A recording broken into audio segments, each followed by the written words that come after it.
का बहस की बाबा साहब अम्बेडकर से, और उन्होंने कहा कि मैं जातिवाद का तो विरोधी हूं लेकिन वर्ण व्यवस्था का समर्थक हूं। बताइए, जब वर्णों को मानोगे तो जातियों को मानना पड़ेगा कि नहीं मानना पड़ेगा? क्योंकि जब वर्ण होंगे तो जातियां होंगी। या तो जिस प्रकार से वर्ण ऊपर के 3 हैं, अगर नीचे का भी एक वर्ण होता उसमें जातियां ना बनाते तो बात अलग थी। लेकिन उन्होंने क्या किया, जो चौथा वर्ण है, ये सभी वर्ण एक दूसरे से ऊंचे नीचे हैं, और इसमें जो चौथा वर्ण है उसमें उन्होंने जातियां बनाई। और कितनी जातियां बनाई ये मैं आपको आगे बढ़ी। और इसमें उन्होंने क्या कहा, ये वर्ण व्यवस्था और ये धर्म किसने बनाया है? उन्हें भगवान ने बनाया है। भगवान ही बदल सकता है। अगर तुमने बदला तो काय में जाओगे? नरक में चले जाओगे। इसलिए आज तक हमने बहस नहीं की। बताओ पंडित जी, तुम ऊंचे कैसे हो? ऐसे कौन से कर्म करे तुमने कि ऊंचे हो गए? तुम क्षत्रिय किस तरीके से ऊंचे हो हमें बताओ तो।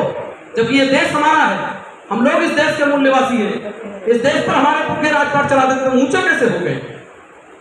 तीसरे नंबर की चीज, अब बात आती है ये 3 लोग जिनको ब्राह्मण क्षत्रिय वैश्य कहते हैं, उनकी संख्या देश में कितनी है?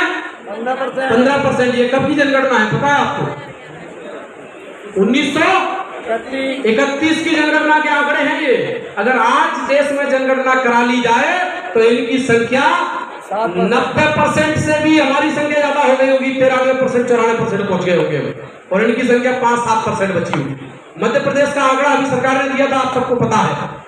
तो 15% इनकी संख्या है। और जिनको शूद्र कहते हैं, SC ST OBC और माइनॉरिटी, इनकी संख्या 85% है। और मैं नहीं कह रहा हूं, आज अखिलेश यादव जी चिल्ला चिल्ला कर कह रहे हैं, आज हमारे बिहार के मंत्री चिल्ला चिल्ला कर कह रहे हैं, चंद्रशेखर जी, कि हमको बाद में समझ में आया, लेकिन आज हम इस बात को मानते हैं कि इनकी व्यवस्था में हमको शूद्र का स्थान दिया गया है। तो हमको स्वीकार करने में क्या दिक्कत है? हम शूद्र के नाम को स्वीकार करें और इस देश में अपना राजपाट कायम करें और कहें कि तुम विदेशी हो, हम इस देश के असली नागरिक की शक्ति है। ये मालिक बने इस देश की। देखिए, अगर आपको क्षत्रिय बनना है, अगर आपको इस देश में ये साबित करना है कि आप लोग इस देश के नागरिक क्षत्रिय हो, तो बताइए राजपाट हाथ में लेना पड़ेगा कि नहीं लेना पड़ेगा? लेना पड़ेगा कि नहीं लेना पड़ेगा? गुलामी करेंगे और कहेंगे कि हम तो क्षत्रिय हैं, तो लोग मजाक उड़ाएंगे। इसलिए हमारी लड़ाई काय की है? इस देश के राजपाट की है। तो इन्होंने हमको SC ST OBC और माइनॉरिटी कहा, और 85% हमारी संख्या है।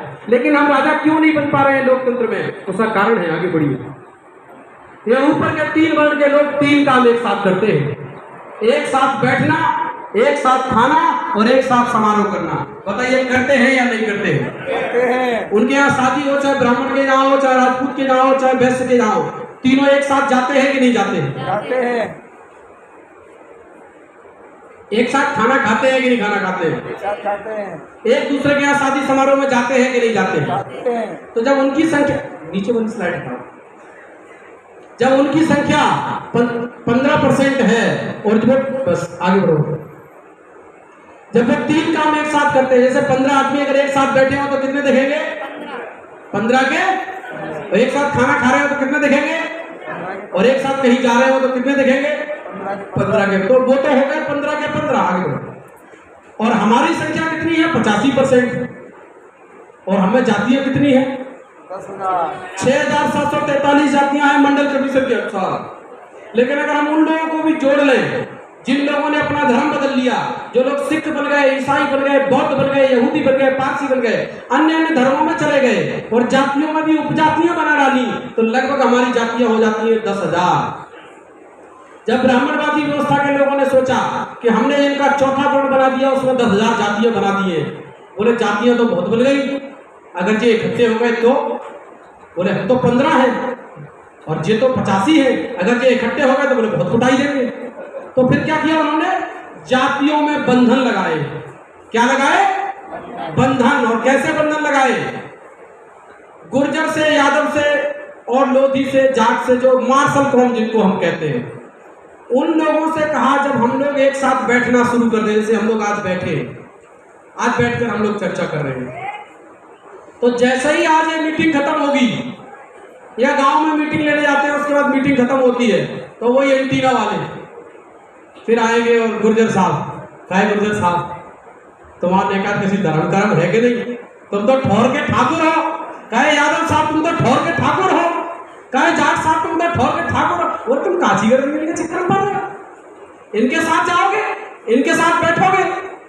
और गुर्जर साहब का, यादव जी का और जाट साहब का दिमाग बिल्कुल टन, अरे बिल्कुल महाराज जी आज गए तो गए, बोले आज के बाद कदम नहीं जाएंगे, और उन्होंने उनमें फूटन डाल दी। वैसे ही जब कुशवाहा समाज के लोग, बघेल समाज के लोग जब एससी के समाज के लोगों के साथ बैठे, जाटव के समाज, कोली समाज के साथ, वाल्मीकि समाज के साथ, तो वो एंटीना वाला, वैसे तो आपको क्षत्रिय नहीं मानता है, आपको अगर क्षत्रिय मानता होता तो शिवाजी महाराज का अपमान न करता, अगर आपको क्षत्रिय मानता होता तो गुर्जर सम्राट राजा मेहर भोज का अपमान नहीं करता। उन लोगों ने पूरे शहर में को पता है कि उन्होंने कितना बड़ा अपमान किया, वो नहीं मानते हैं आपको। तो जब वो उनसे बोला तब तो वैसे तो गुर्जर कहेगा, यादव कहेगा, अहीर कहेगा,